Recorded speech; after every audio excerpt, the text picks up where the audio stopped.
sommes le 13 octobre au soir, et je voudrais vous parler de la question des dualités et des mélanges en astrologie et ailleurs. Dans bien des cas,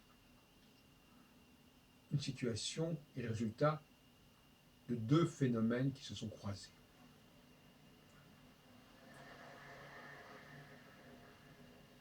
Et c'est ce qui complique énormément l'analyse.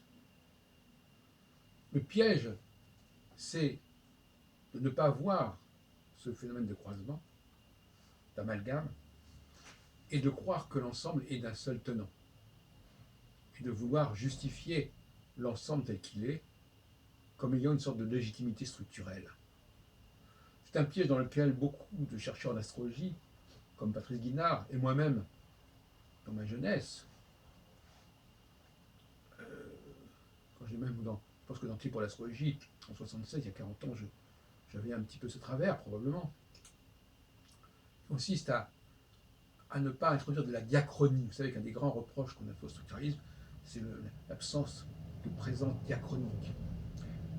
Et moi, je suis pour combiner, articuler la diachronie et la synchronie. La diachronie permet de révéler les structures de la synchronie.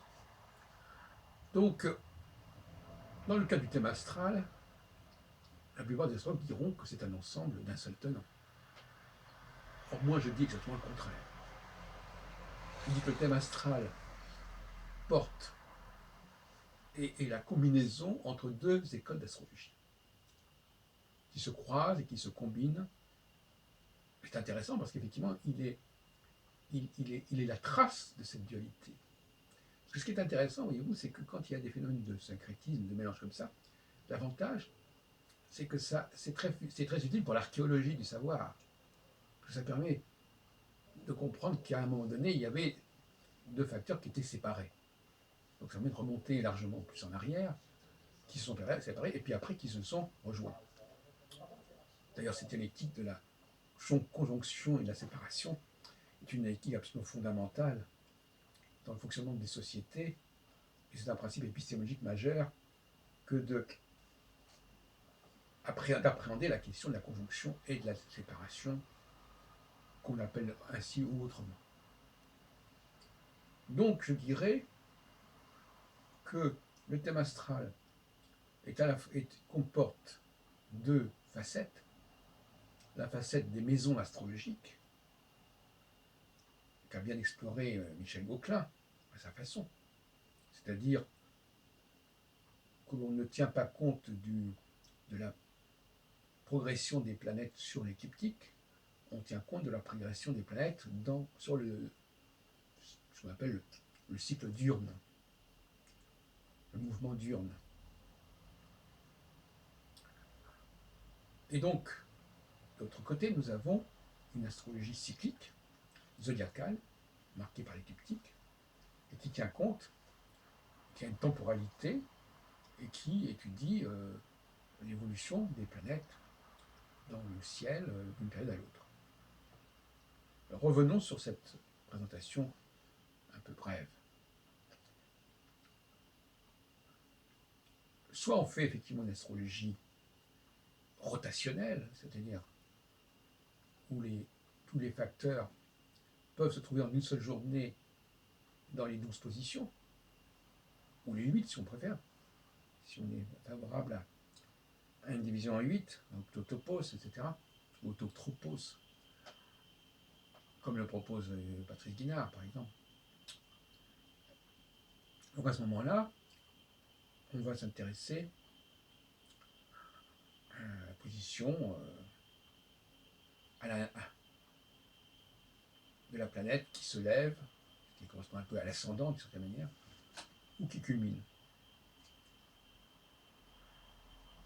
Et Gauquelin a montré qu'il y avait 4 planètes qui entraient dans ce système. Lui, il a dit qu'il y en avait 5, mais moi je pense qu'il n'y en a que 4, parce que 5, ça ne serait pas très sérieux sur le plan numérique. Mars, Jupiter, Saturne et Vénus.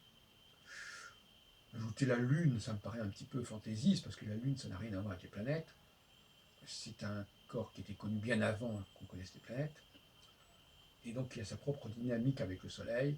Et donc, je suis très très sceptique sur le fait de prendre en compte la lune, et puis de toute façon, je suis un partisan du 4, les 4 étoiles fixes royales, et je dirais donc les 4 planètes gauqueliniennes.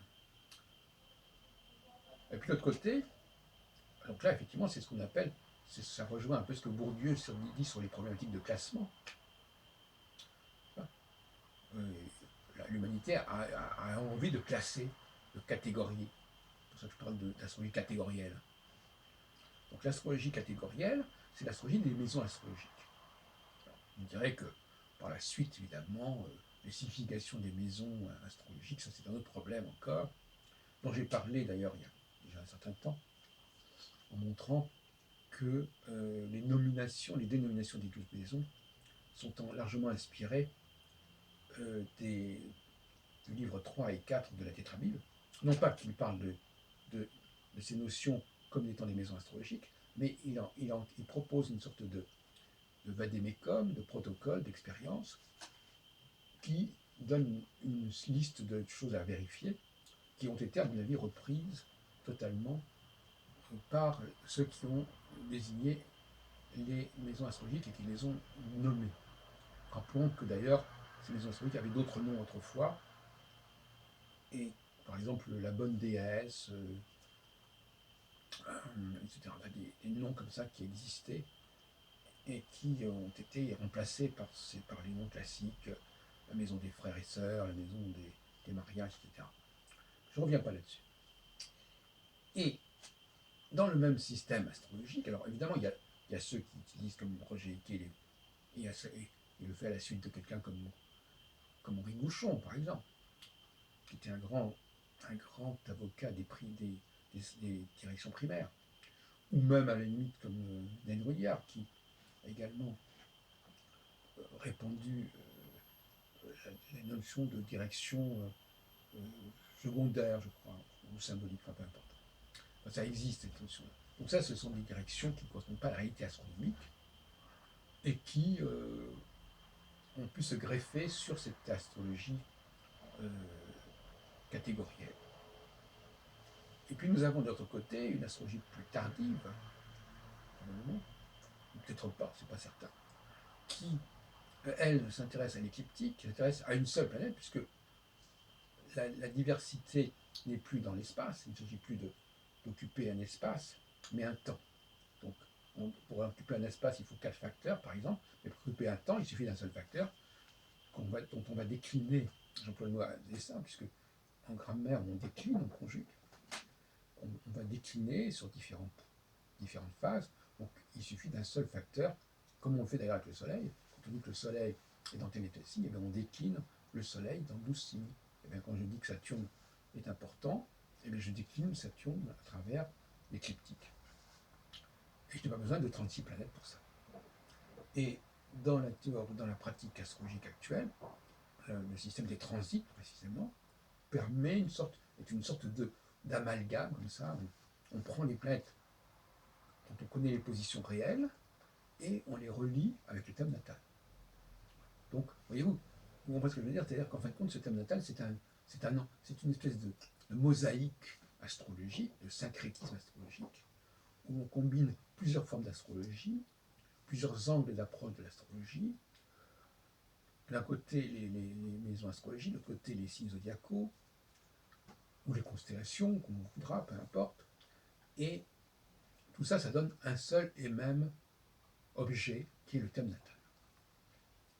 Qui est un objet donc un peu monstrueux, en tout cas hybride, qui n'a aucune légitimité en tant que tel, parce que la bâtardise n'est pas légitime de cette manière, et qui devrait être décomposé, redécomposé, c'est ce que je souhaite, entre d'un côté une astrologie gauquelinienne qui tiendrait compte du lever et de l'accumulation des 4 planètes que j'ai désignées tout à l'heure, sans aller beaucoup plus loin, une astrologie catégorielle, de l'autre côté une astrologie prévisionnelle, cyclique, qui s'intéresserait au passage de Saturne dans l'écliptique, dont je pense qu'il doit être balisé, non pas par les 12 signes zodiacaux, ni par les constellations, mais par les 4 étoiles fixes royales, qui sont effectivement sur l'écliptique, plus ou moins, et qui appartiennent d'ailleurs aujourd'hui, qui ont été intégrés dans 4 constellations, mais ça c'est un épiphénomène, à savoir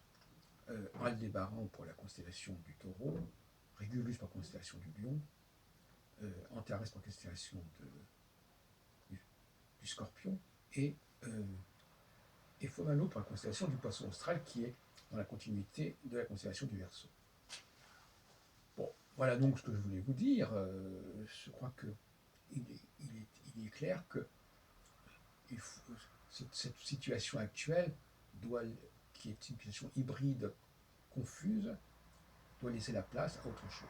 Cela dit, vous me direz, oui, mais à ce moment-là, votre astrologie minimaliste, elle ne permet pas de donner des conseils aux gens, c'est pas assez complexe, etc. C'est pas assez fouillé, c'est pas assez précis, etc. Effectivement, et moi je répondrais tout simplement que il vaut mieux un bon modèle relativement simple et un bon praticien qui applique ce modèle au terrain. Et ça on ne peut pas en faire l'économie. Vous voyez ce que je veux dire? Par exemple, la psychanalyse pourrait se résumer à certaines mesures à un certain nombre de principes, mais ça n'épuise pas la richesse de la relation psychanalytique et du temps que ça implique. Donc effectivement, je crois qu'il faut arrêter de penser que l'astrologie est connectée, si on peut dire, c'est-à-dire qu'elle est capable de nous parler non seulement du modèle en général, mais des cas particuliers et d'être localisée. Toute forme de localisation de l'astrologie, que ce soit l'astrologie individuelle, on devrait, entre disant, l'astrologie devrait nous parler d'une personne en particulier, ou même en astrologie mondiale d'un pays en particulier, tout ça c'est chimérique, et on peut regretter que Barbeau ait répandu cette idée d'une astrologie géographique où telle configuration comme Saturne-Neptune viserait spécialement l'Union soviétique ou le monde communiste. Ça me paraît tout à fait regrettable comme orientation. Donc laissons aux praticiens le soin de travailler des modèles relativement simples, qui sont d'ailleurs très précieux, parce que finalement, savoir que telle phase va durer un certain temps, ce que j'appelle la phase alpha et la phase oméga, je ne reviens pas là-dessus, ou savoir que telle personne a plutôt tendance à être douée pour telle profession ou pour telle autre, c'est déjà pas si mal. Et je suis pour cette approche un peu minimale. Cela dit, je vais revenir sur la notion d'outil. Un outil, c'est quelque chose de précis. Un outil, c'est quelque chose qui a un usage précis, qui est fait pour une fonction précise. Et je trouve qu'il est tout à fait abusif de parler d'outils astrologiques quand on se sert de l'outil pour faire n'importe quoi. Donc moi, je suis au contraire, et je crois que je vais dans le même sens que M. Prémorel, avec son dernier ouvrage, L'astrologie, la fin des mystères. Le grand problème, c'est que l'outil astrologique, il est indéfini. La seule chose qu'on vous dit, c'est qu'on va se servir des planètes. Alors là, comme outil, c'est vraiment vague. Effectivement, je dois reconnaître, moi-même qui suis compositeur, que c'est très louable d'utiliser des choses qui ne sont pas des outils. Par exemple, c'est très bien, par exemple, de pouvoir taper sur une planche pour faire de la musique. C'est pas tout à fait la même chose que de jouer du violon. N'importe quel objet peut, dans l'absolu, servir à n'importe quoi. On est bien d'accord là-dessus.